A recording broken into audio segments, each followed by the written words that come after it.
there's an ideal respiratory environment for the plant at each step of its life cycle. And we're so aware of it, and we try to cater to it on the cultivation end. We really, as an industry, would see greater profits and greater cannabis if we paid that same attention on the post-harvest side.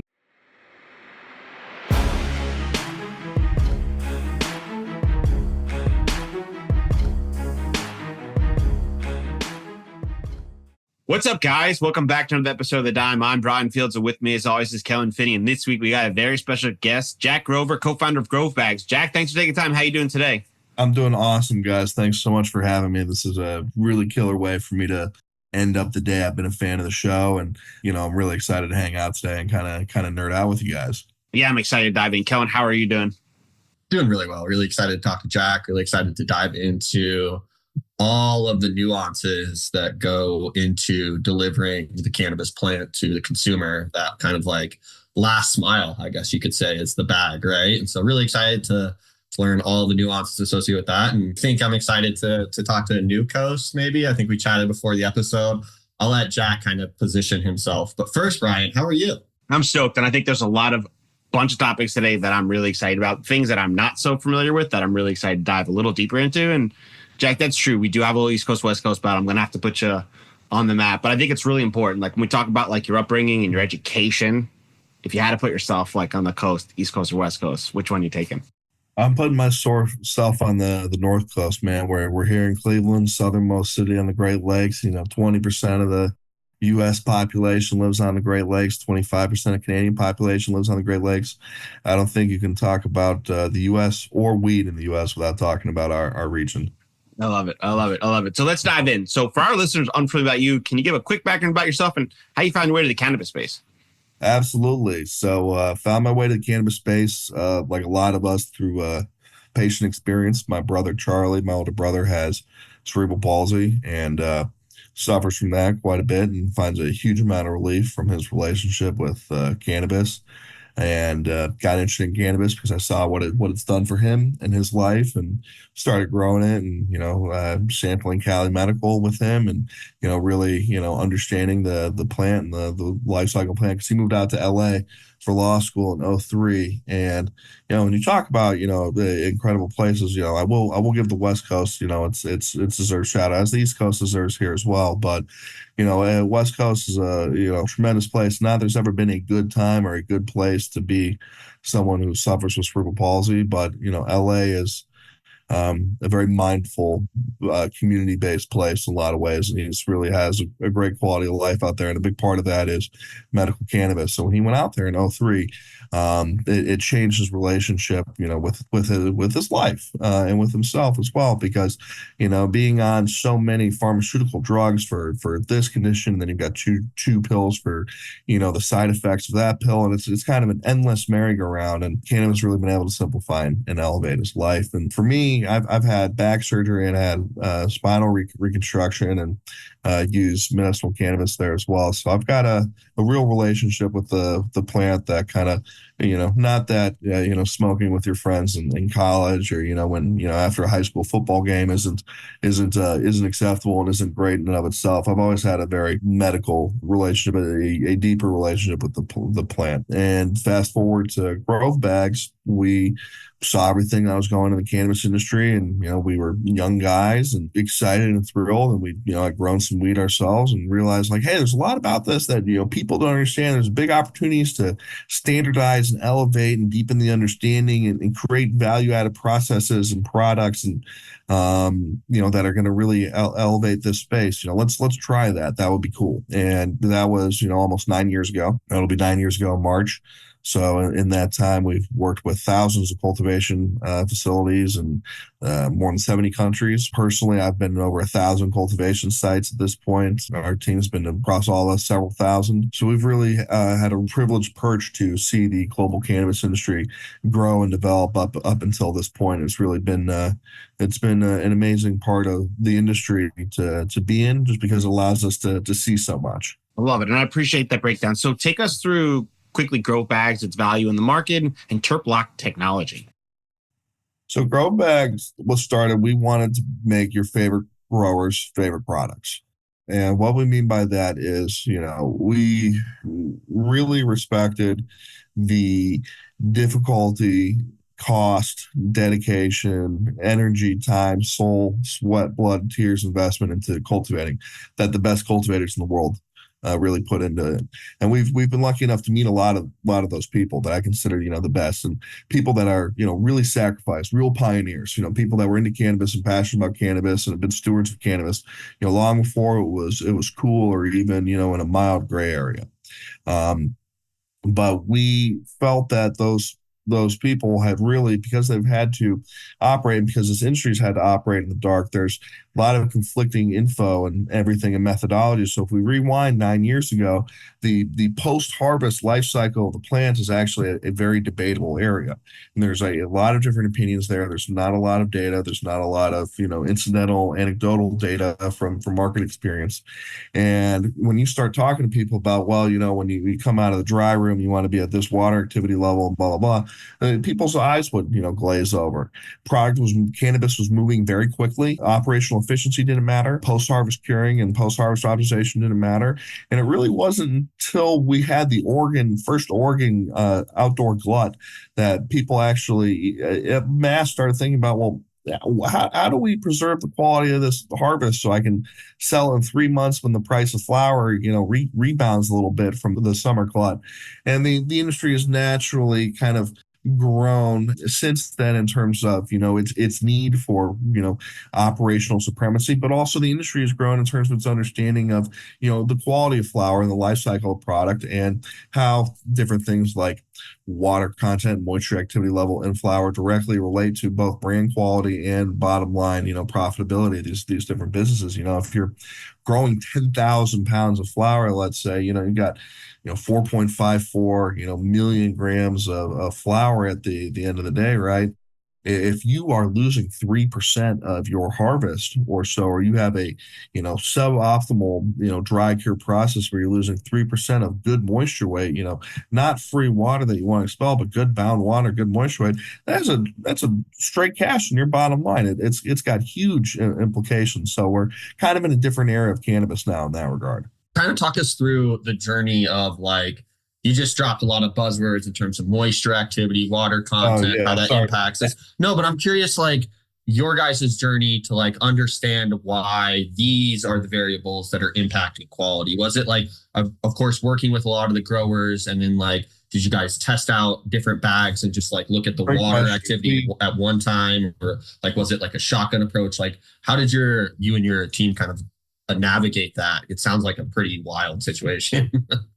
Great question. I think part of it was uncovering, the industry really had a miseducation and a, poor understanding at large of the relationship between relative humidity and moisture content, water activity level. And while there is, some correlation, there's not direct causality in a linear, plottable way between those things. I think that was where we were in cannabis. But in terms of the journey, I think really the biggest thing that had to happen as an industry for people to pay attention to the post harvest life cycle was probably a perfect storm of a few things, not any one thing. One, markets matured. Flour, wasn't flying off the shelves. It had a bit of a life cycle to it. People started paying attention to that because they were forced to. People started to understand, okay, well, I really loved what we pulled out of the grow, and I really loved it when we put it into its, point of sale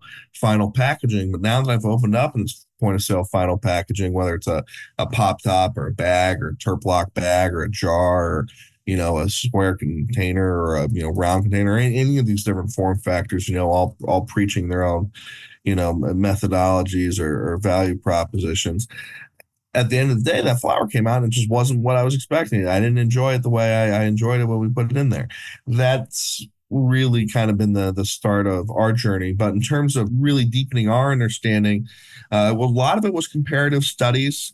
Hops are very similar from an anatomic structure to cannabis. So we did a lot of food science studies around hops, trying to really dial in our science. But when the Farm Bill passed, that really allowed us to really dial in a lot of our products and really dive deeper into our understanding of the physiological nature of cannabis, both from a medicinal standpoint, but also from a pharmacological standpoint in terms of these different terpenes and how they, and cannabinoids and sesquiterpenes, flavonoids, and how they relate to each other and interplay with each other and feed into each other even.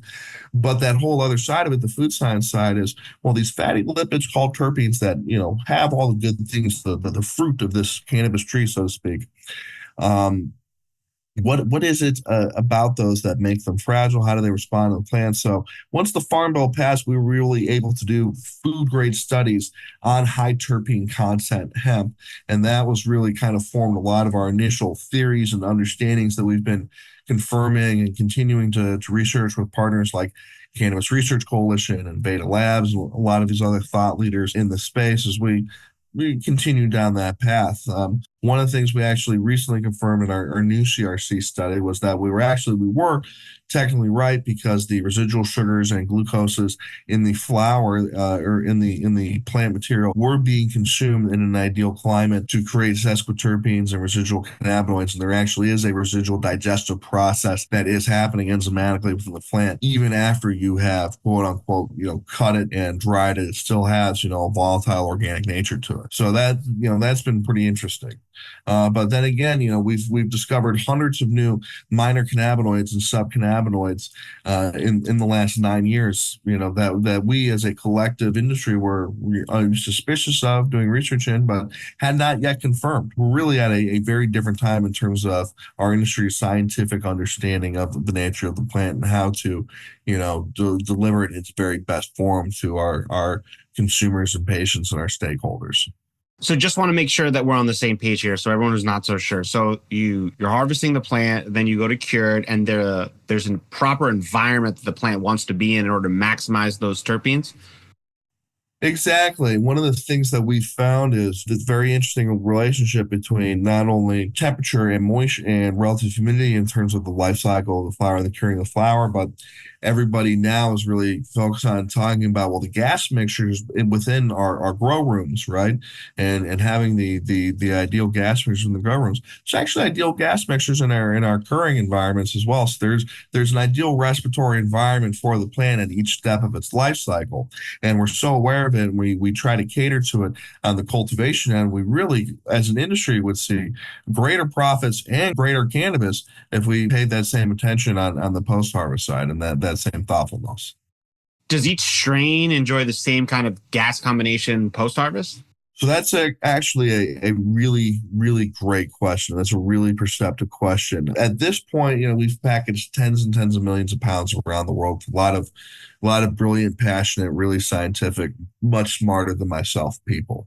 And that's been fucking cool. But one of the things we've realized is, if you take all the strain names away, right, and you take them all away, and you just have groupings of terpene profiles and cannabinoid profiles, right? And that's how you were to, do your flavor bases. And, there's an argument that you have anywhere from, 5 to 9 really dominant terpene, blends and groups, 14 if you go with some schools of thought.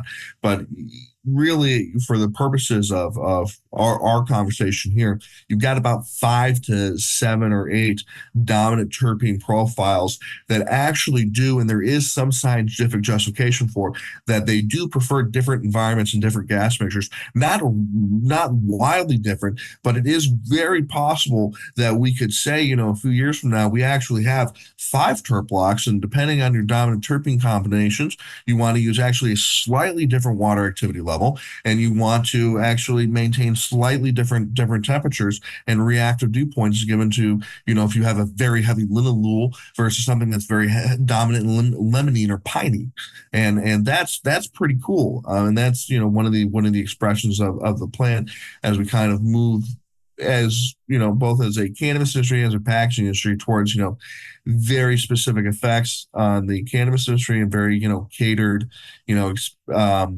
combinations of terpene profiles and efficacies from the flower, from the different cannabis products. But then also on the packaging end, we are moving into a space more and more in the packaging industry where packaging is more and more acutely tailor engineered to the individual physiology and life cycles of whatever we're trying to package.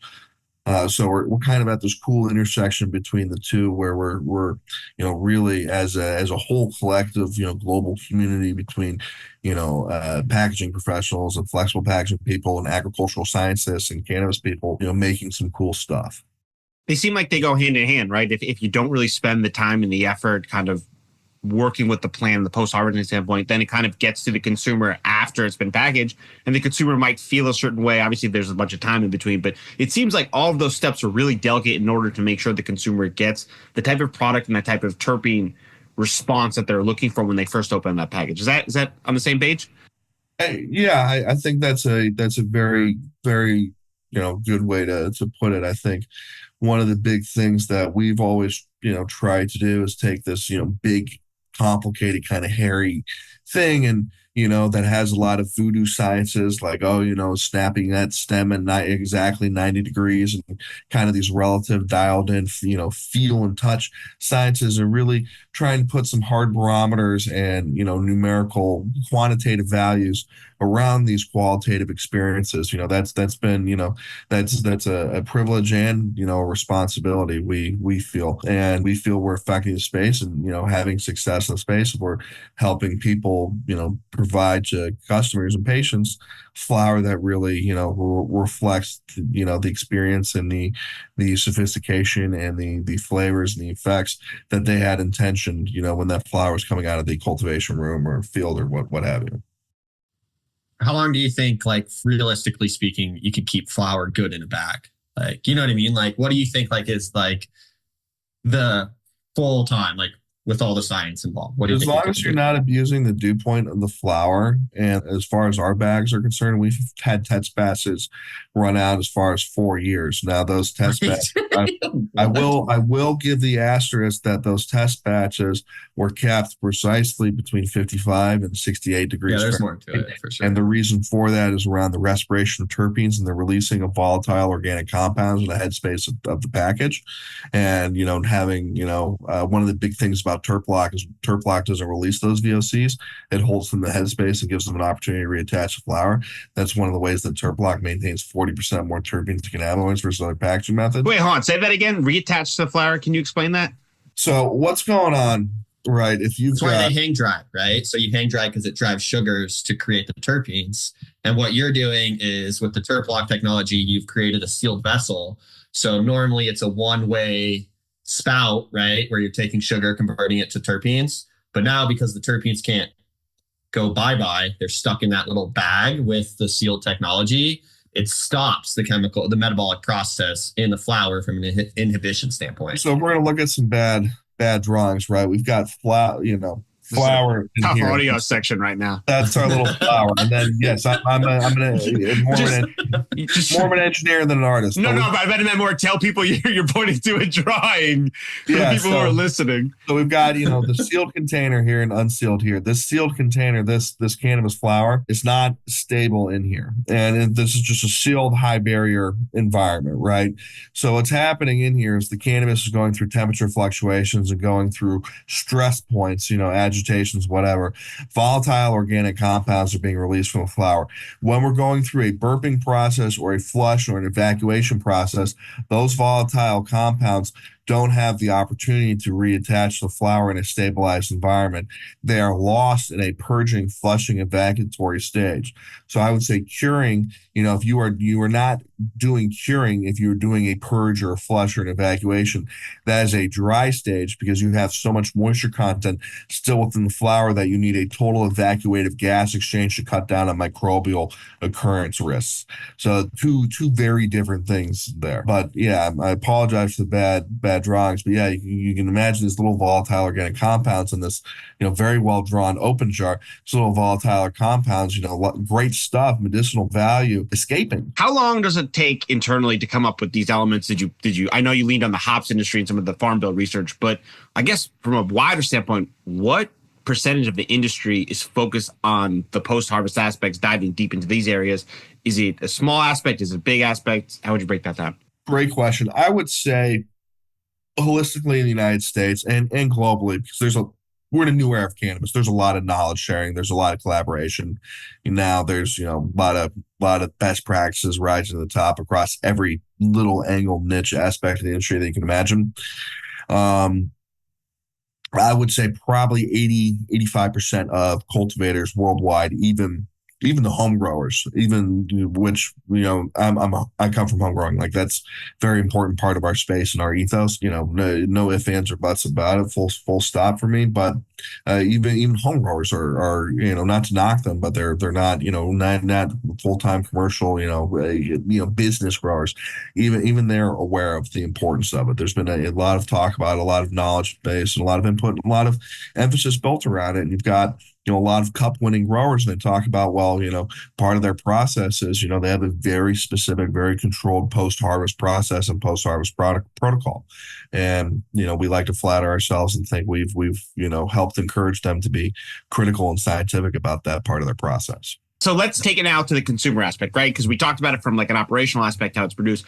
The consumer sees a product, they get a bunch of different cannabinoids on a label. There's some terpenes. What do you think the consumer should be looking for more when they're making their flower purchase? So there's been a lot of criticizing of cannabis consumers for buying cannabis off THC basis the same way you would go to the alcohol or liquor store and buy Everclear because it's the most alcohol, ABV, proof per dollar. That's really creating a very one-dimensional, very limited, very superficial experience with the plant. And the reason for that is there's plenty of evidence now to support that the synergistic effect, the entourage effect, as it's medicinally called, between the different flavonoids, cannabinoids, terpenes, and sesquiterpenes, all these things within the fatty lipids of the plant, that actually the interplay and synchronization of these different compounds gives them a far greater medicinal benefit in synchronicity with each other rather than isolated. I mean, if you're smoking distillate carts that are pure THC, you are probing for the lowest common denominator of the cannabis experience that there is.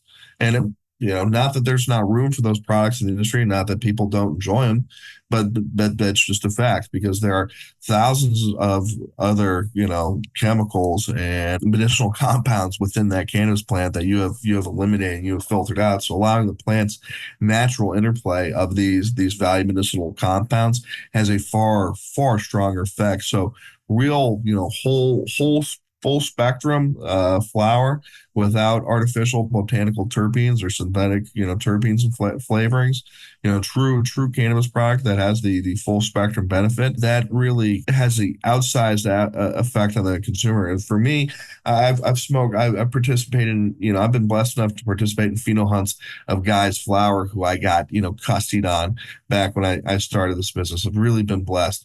And I will tell you, out of how spoiled I've been to see and smoke and spend time with the tastemakers of our space and the best growers of our space and your favorite grower's favorite grower who I've smoked with and been able to pick their brain.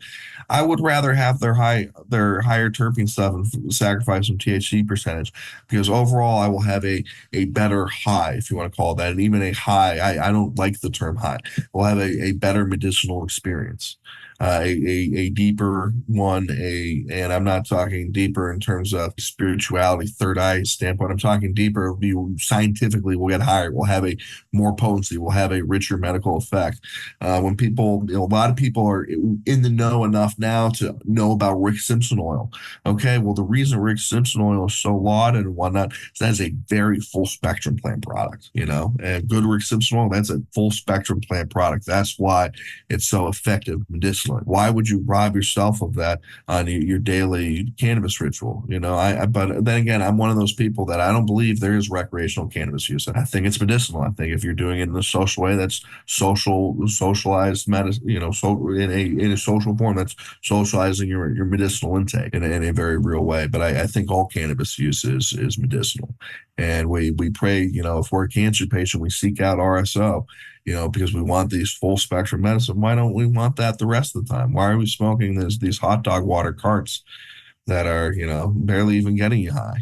Because they're just THC. 100%. And the issue with the potency in terms of how consumers are making these purchasing decisions based on total available THC also is a supply chain issue as well, right? Like dispensaries need some sort of metric to grab onto that they can measure that helps them differentiate between the different levels of cannabis, right? Like, why is this cannabis $60 per aliquot versus this cannabis is $40?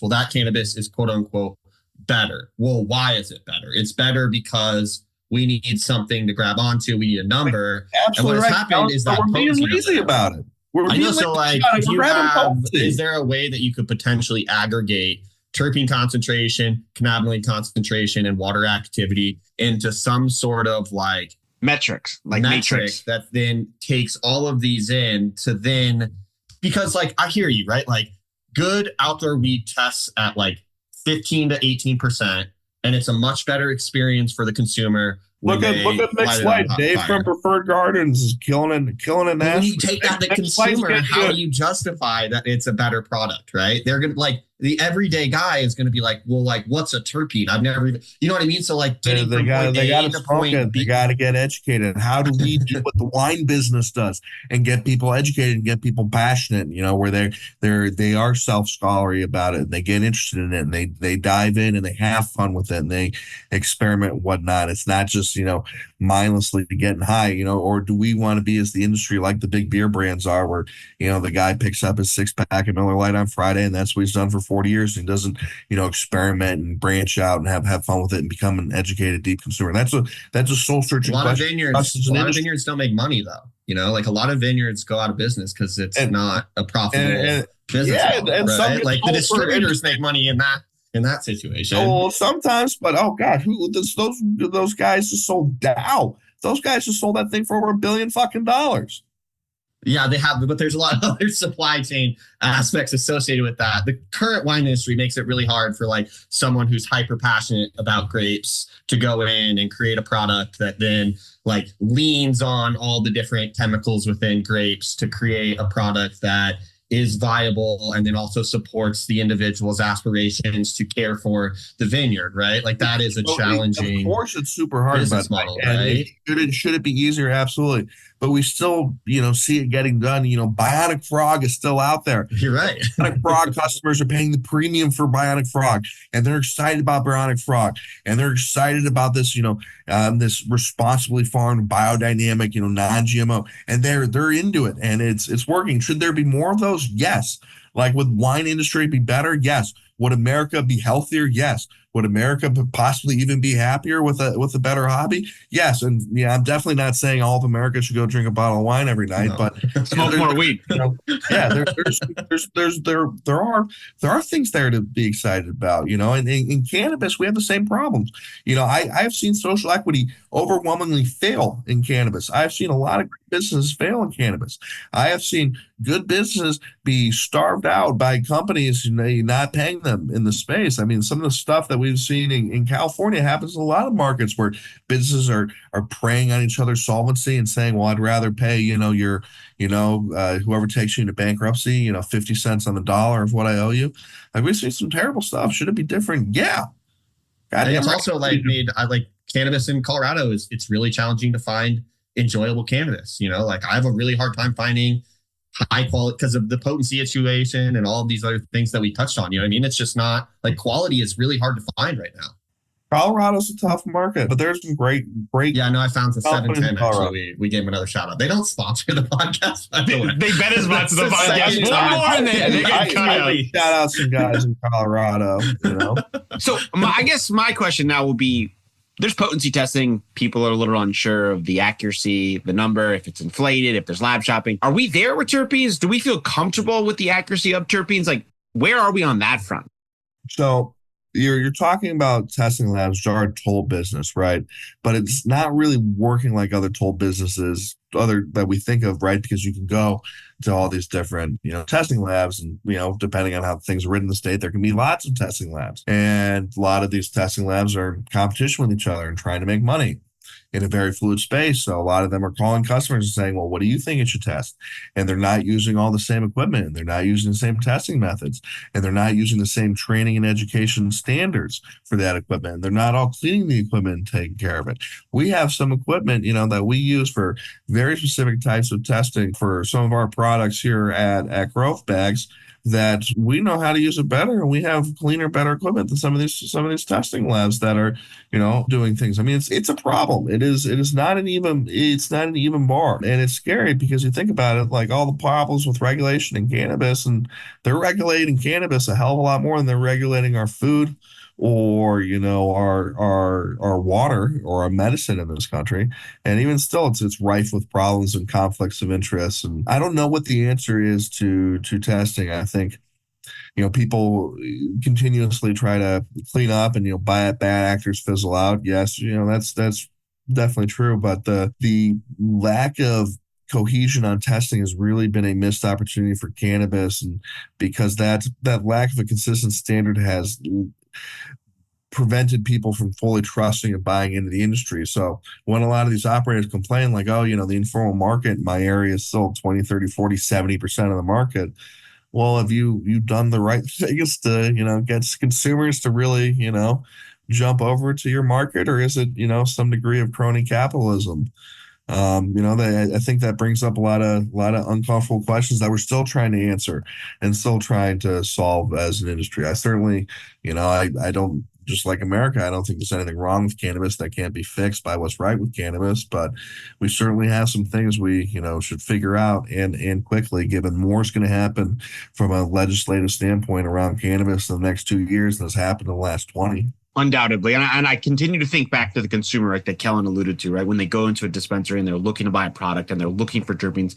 In my understanding, not all products even have the terpenes labeled on it. So like if, let's say they are in a state that has the terpenes on it, is there a number they should be looking for? Is there certain terpenes you'd recommend just to give people a simplistic understanding of like, okay, if these are the only three things I know about terpenes, this is what I should look for?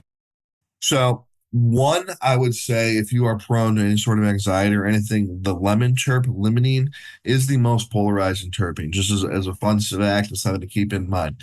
Some people love lemon heads. You're talking about 710 Labs in Colorado. The lemon heads #4, Percy Rosin, like that was a fun time in cannabis that got people talking about the limonene terp. Limonene terpene is very isolating. Some people really don't enjoy it and have an anxious reaction to it. It's probably one of the most polarizing terpenes out there. But really, I think everybody, and I'm going to plug somebody here who I'm not being paid to plug or anything else. I think Max Montrose's whole school of interpreting, his cannabis sommelier style, there's a lot of great cannabis sommelier programs, and there's Ganjier certifications and whatnot. I think interpreting to me is a really great one because it really takes, the approach of trying to not only identify, but being able to understand. And, just like wine people who, it doesn't have to be, crazy expensive bottle of wine, but they can tell you what kind of wine it is or what type of grape it is, kind of understand and break down and communicate some of the flavors and experiences. I think that brought to cannabis is really great. But I think, that's why doesn't every dispensary in the country, offer a, interpreting or have, a Max Montrose or one of these other folks that are really pushing, the cannabis sommelier science, because in wine, they certainly do wine. They've got vendor nights and speakers and all this sort of stuff. I think the wine industry is doing a better job than we are in some ways of that patient education and that patient buy-in. Our patients are our responsibility as an industry. How does that all tie back into like your product, the way the industry operates and the consumer? What we talked about is a myriad of different challenges, right? And I understand now, like with your product and the value it brings, but understanding the different failure points along the line, that has to be really delicate balance for you and your team to navigate. I think the cannabis industry, no matter who you are and what you're doing in it, is very fluid and very difficult to navigate and very challenging. I think the thing that has served us best is trying to make products that people genuinely love, but just as important in cannabis is making products for where the industry is headed and not where it is currently, because it's so fluid and there's fluid regulations, fluid tastes, fluid structures. The industry has to find a footing, has to find a natural balance, right? Just now, I think we really have a good understanding about the number of dispensaries per number of people in a state, or in an area really makes sense. I think we know enough now to be able to look at Ohio and be like, no, there really is is, an objective lack of dispensaries for patient access. Right now at this point in time. Whereas, at one point in Colorado, you could say, well, yeah, maybe, there's more dispensaries in this state than there are Starbucks. And I know these people love craft coffee, but maybe that's a few too many dispensaries for the market in terms of patient access and whatnot. So, but I think all that comes down to a space that is maturing, that's still going through growth, that's still going through change, that hasn't found its final evolution yet. And I think to be a successful value creator and a successful entrepreneur, even for a little bit of time in such a fluid, rapidly moving space, you have to, build it for where it's going. And, it's okay. You don't care about dry and curing now. Well, I believe you will one day, and I think that attitude's always served us well, or that, served us well so far. What about like wholesale transportation in terms of like international, like export import, like from like a larger bag perspective, right? Is that something your guys' team is like gone into? Are you already in there? Like you make massive bags? And what's that like? Is there like, if you're importing to like Germany, is there a different bag, or can they all be the same? Like, what's the whole world like? So great question. Same formulation. Same material. The bag is made out of the same stuff. Same general guide points when you're talking about large batches of cannabis for international transport. Moisture content levels become very important as it relates to dew point in terms of potential temperature fluctuations for that product and the supply chain that product's going through and the chain of custody that flower's having. But I mean, yeah, our products being used to package flower that's going all over the world every day. I can pull up some photos I got today. Is there like what's the biggest bag you guys make? We make a 10-pound pouch. We make some 15-pound pouches. Are they clear? Do you guys like brand them? Are they like the Mylar bag I get at the dispensary? Is it just the same? Like, believe it or not, this is like, a medical cannabis shipment that was rejected because this box is perforated, but our bags, kept it fine. And believe it or not, this, because our bags were so well made, all this product, this is 50 kilos of flour, even though it was in the bed of a truck and in a broken box and on a plane and went across an ocean and came back, that flour was still good and still approved at the highest medical standards to go back in the system and then be resold, so that customer didn't totally lose their ass on it. That's awesome. So yeah, I mean, we are in a advanced, integrated, global cannabis economy, same way we are for coffee and anything else. And foolish regulations and foolishness on part of our leadership on both parties and the independents out there has kept us from taking our rightful place in terms of leading this industry. I mean, it's still American genetics, it's still American growers in a lot of cases, but we're held back from participating as meaningfully as we could because of the current regulatory environment. In the meantime, cannabis is going all over the world, and 25% of the world's countries have some sort of program roughly for medical or recreational cannabis or some hybridization of therefore. And more than I think almost a quarter of the world's people, maybe a little more now, have access to some sort of cannabis program readily as well. So we're really in a different era of this plant-based medicine revolution. And you look at other things going on in terms of plant-based medicine, this medical revolution. The first schizophrenia drug developed in 13 years, which has, psilocybin isolated, and I should say pharmaceutically recreated compounds. But this is this is a breakthrough drug potentially. And it's the first drug for, this very terrible, ailment in years. So what I'm saying is there's this whole plant-based medicine revolution going on.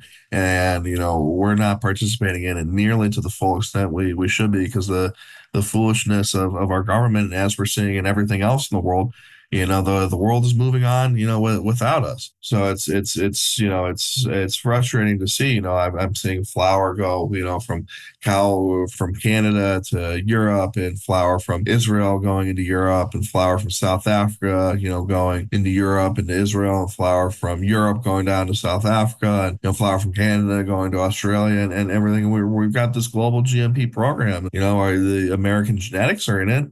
American brands are in it. American brands are licensing their IP to and their genetics to partners in Canada to grow them to then ship them to European distribution channels. It's nuts. So really, I think, it's going to become, a louder and louder issue. I think we're within the next couple of years, we're going to have to see some major changes here. But yeah, there's a whole worldwide global integrated cannabis ecosystem going on. And we can't even be arrogant about it as Americans anymore, because I could blindfold you guys and put you in any number of these cultivation rooms and mixed light facilities around the world. And, if you didn't read, what language the signs are in, or, listen to anybody talk, I can tell you we were in the Bay and, we're in outside of Santa Rosa, and you'd believe me, because there's, they're beautiful and they're doing world-class stuff. Are there fewer of them? Is it less of a concentration than the Bay? Sure, still is. But, the Alien Labs of Thailand is out there, and the Preferred Gardens team, of South Africa is out there. And that's an exciting thing about cannabis. 100%. Slightly switching gears. What is the most expensive lesson you've ever learned? A really pertinent, timely one. I think there's two kind of ideologies of business. If you can't do business ethically and protect yourself and your reputation, but still do business with, unsavory people or people who might have a different worldview than you, you're really limiting, your potential success as a business person. I think that that's true to a certain degree. You can do business and do transactions and stick by your values and protect your reputation and still do business the right way, which is mutual value creation, mutual satisfaction. The other part of that is, I think, at least when you can lie to yourself about an opportunity or about your relationship with someone or about your nature with someone, or you can continue being in bed and making yourself, be close to and approximate to someone, and you can create whatever excuses. But at the end of the day, people who are just bad actors, they're not only going to hold you back, they're going to drive other people out of your organization. They're going to drive other people out of what you're doing.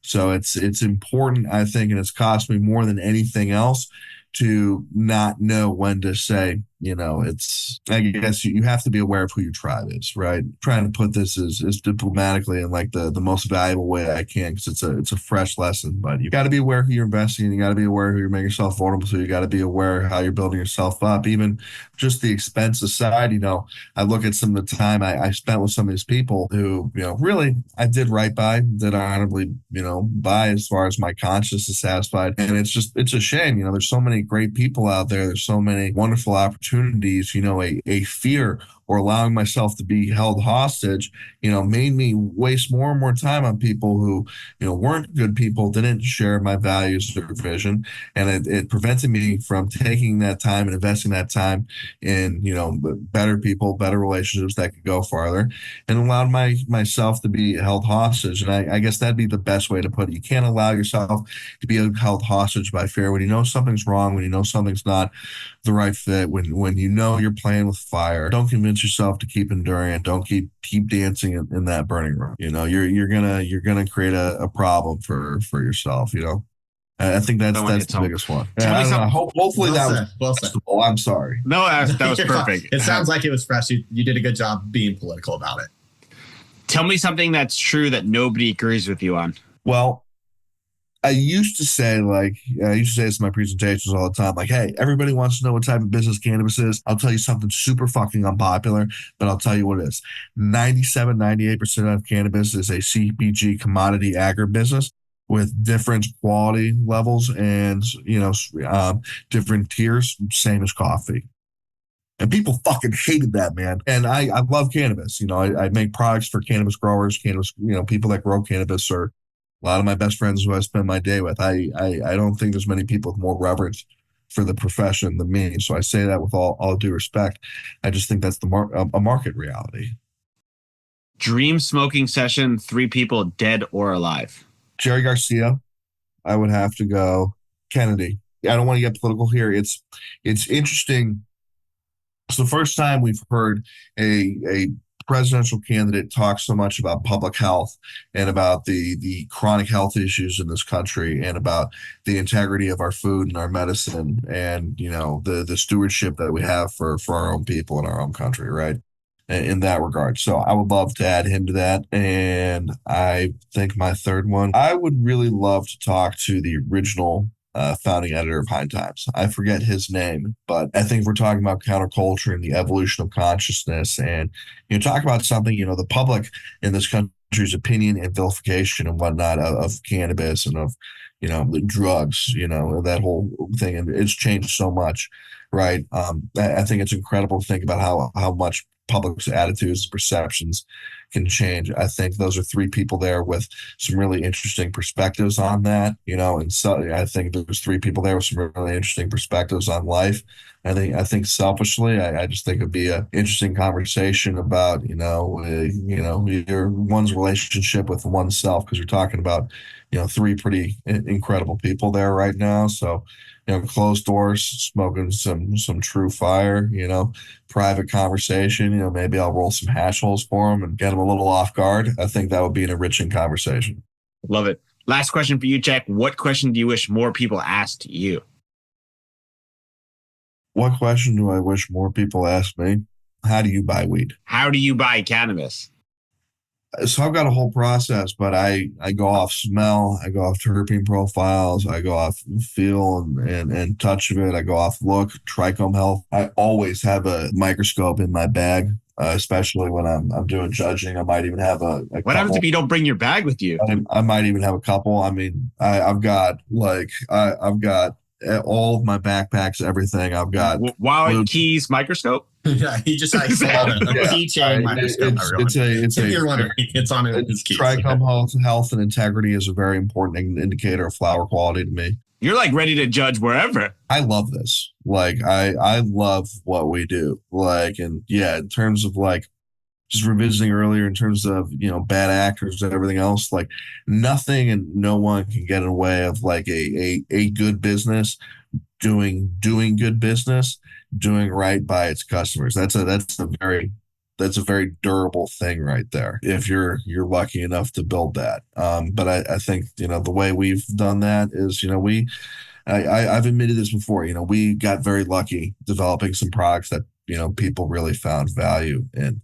Right, we were just some guys that really liked cannabis that had some ideas. I don't think we would have stuck with all the challenges and heartbreaks and difficulties and frustrations and anxiety of trying to do this and trying to get a business going if we didn't love it. 100%. So for our listeners, if they want to get in touch, they want to learn more, where can they find you? I'm super available. I love to hear from people. You can find me on LinkedIn at Jack Grover. You can find me on Instagram at Jack_Grover. You can email me at jack@grovebags.com. Yeah, I'm super available. You want to talk terps, you want to talk science, you want to talk one method versus another, I'm ready at the drop of a hat. We'll do it on national TV on the Senate floor. I'm there. I love it. Thanks for taking the time. This was a lot of fun. Thanks so much for having me. I hope your audience enjoyed, and I hope you guys have a wonderful rest of your day. Thanks for your time.